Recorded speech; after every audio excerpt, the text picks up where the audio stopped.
তো এই তো অনেকক্ষণ তো দাঁড়িয়ে রয়েছে, তো এখানে একটা ডাক্তারবাবু দেখছে, মানে এখানে তিনটে টেবিল, ওই একজনই দেখছে 1 ঘন্টা ধরে এরকম অবস্থায় রয়েছে। কি সমস্যা নিয়ে এসছেন? আচ্ছা, কোথা থেকে এসছেন আপনি? ডাক্তার থেকে। অনেক লম্বা লাইন তো। লম্বা লাইন। কি নাম আপনার? নাম কি? মৃত্যুঞ্জয় বিশ্বাস। আপনার? আমার ভট্টাচার্য নাম। আর হচ্ছে আমার প্রেসারের পরিমিত আসছে, যারা দাঁড়াতে পারছে না কিন্তু তবুও দাঁড়িয়ে আছে। 1 ঘন্টা ধরে দাঁড়িয়ে রয়েছেন একটাই। শান্তিপুর স্টেট জেনারেল হাসপাতালের অমানবিক চেহারা। আর 5টা সাধারণ দিনের মতন আজও শান্তিপুর স্টেট জেনারেল হাসপাতালের আউটডোরে লম্বা লাইন, অন্তত 150-200 জন তো হবেই। প্রাক্তন হাসপাতাল সুপার ডক্টর সমরজিৎ অধিকারী ঠিকঠাক সময় মতন এসে রোগী দেখা শুরু করেন, কিন্তু অপর এক জেনারেল ফিজিশিয়ান ডাক্তার উজ্জ্বল বিশ্বাস আসেন বেশ কিছুটা দেরিতে, কিন্তু 8 ঘন্টা অতিক্রান্ত হতে না হতেই তিনি বেরিয়ে যান। ফলে সুবিশাল লম্বা লাইন এক ডাক্তারবাবুর উপর নির্ভর হয়ে পড়ে।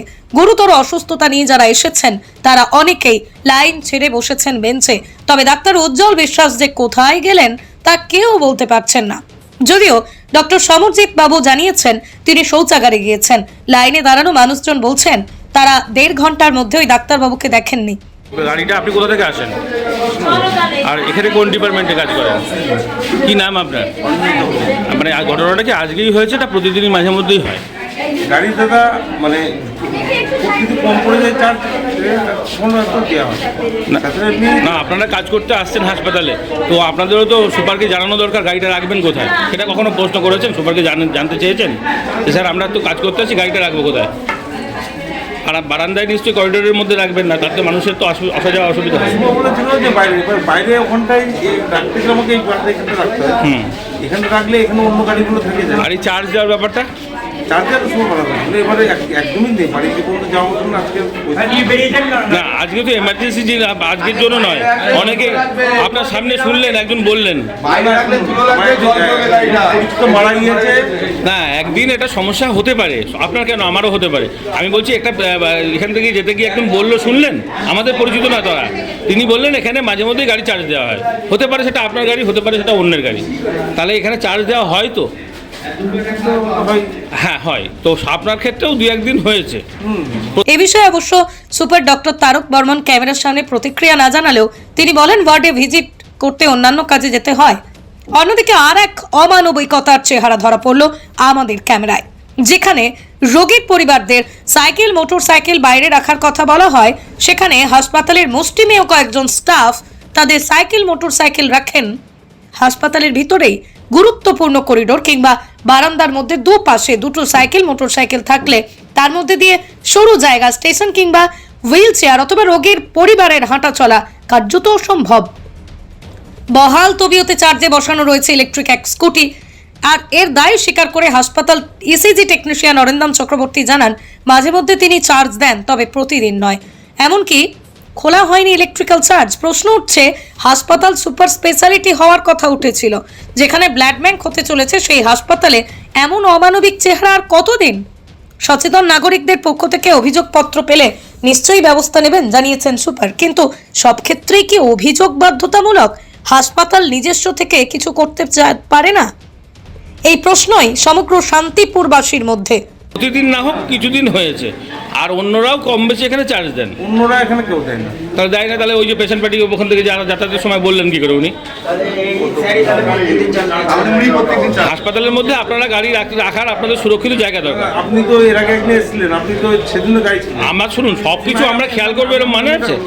আপনি একদিন মনে হচ্ছে আপনার ওয়াইফ এসেছিলেন। হ্যাঁ হ্যাঁ হ্যাঁ, সেদিনও গাড়ি ছিল, আপনি চার্জ দেওয়া দেখেছেন? না, আমার মনে পড়ছে না, আমি দেখিনি, মানে কি ছিল না এমনও বলতে পারি না, আমি দেখিনি মানে। গাড়ি আমি এখানেই নিয়ে এসে রাখি। না, আপনি একটা জিনিস বলুন, এরকম যদি দিনের পর দিন হাসপাতালের এই বারান্দার মধ্যে গুরুত্বপূর্ণ এই জায়গা দিয়ে পেশেন্টরা যায়, সেখানে কি গাড়ি রাখা যায়? আপনার গাড়ি শুধু না, এখন আর একটা গাড়ি রয়েছে, সাইকেল রয়েছে। সুপার বলেছিল যে গাড়িটা বাইরে রাখতে, এবার গাড়ি বাইরে রাখতে হলে এখানটা রাখলে না না না, বৃষ্টি পড়বে, ধুলো পড়ে, সব জায়গাতেই পড়ে ধুলো। অন্য গাড়িগুলো রাখা হয় তো, অন্য সব পেশেন্টের গাড়িগুলো থাকে, সে ওখানে আটকে থাকে গাড়িটা। তারপরে আমরা যখন বেরোই তখন গেট মেজর লাগিয়ে দেয় কোথায়। না, সেটা তো প্রবলেম, তো সেই প্রবলেমটা শর্ট আউট করবে কে? সুপার সাহেব। তাহলে সুপার সাহেবকে জানাতে হবে স্যার আমরা এখানে রাখলেও অসুবিধা হচ্ছে, সেটা জানাবেন, সবাই মিলে জানাবেন তো সেটা। বলেছি যে গাড়ি রাখবেন না, রাখার বলতে এখন অন্য জায়গায় তাহলে ওইদিকে তাহলে রাখতে হবে। কি নাম আপনার, নাম কি? বললাম করেন তো বলুন। আপনি ইসিজি ডিপার্টমেন্টে কাজ করেন। পৃথিবীর 3 ভাগ জল 1 ভাগ স্থল, তাই পানীয় জলের অভাব নেই, কিন্তু বিশুদ্ধ পানীয় জল একটাই, বৃষ্টি অ্যাকোয়া। প্রতি ফোঁটায় আনে তৃপ্তি, মেটায় তেষ্টা। বৃষ্টি অ্যাকোয়া, বিশুদ্ধ পানীয় জল। বিষয়টা হচ্ছে আমি হাসপাতালে ডাক্তার দেখাতে গিয়েছিলাম। এইবার সেখানে ডাক্তার দেখাতে গিয়ে যেখানে আমি যাতায়াত করছি, হট করে আমার চোখে বললো ওই রাস্তার মধ্যেই একটু সাইড করে রাস্তা বলতে হাসপাতালের হাসপাতাল মধ্যে, ভিতরে ওষুধের ঘরে যেতে, বারান্দার মধ্যে? হ্যাঁ, ইসিজি ঘরের সামনে ওইখানে দেখি একটা স্কুটার, ইলেকট্রিক স্কুটার হাসপাতালের বিদ্যুৎ কারেন্ট সংযোগ থেকে পয়েন্ট দিয়ে তার স্কুটিতে চার্জ করছে। এটা- আমি তো দেখে অবাক হয়ে গেলাম। এটা কি একদিনের জন্য হয়েছে নাকি না, মানে শুনেছি, আমি নিজে আজকে দেখেছি। হ্যাঁ, রাস্তা বন্ধ করে এখানে পাবলিক এত জমায়েত হচ্ছে আউটডোরে, সেখানে পথ চলতির মধ্যে বা ওখানে কোনো টেস্টের জন্য গেলে, ইসিজি করতে গেলে অসুস্থ রুগীরা তারাও যেতে পারছে না, অথচ গাড়ির এখানে সেখানে ইলেকট্রিক চার্জ করছে। এটা কী ধরনের?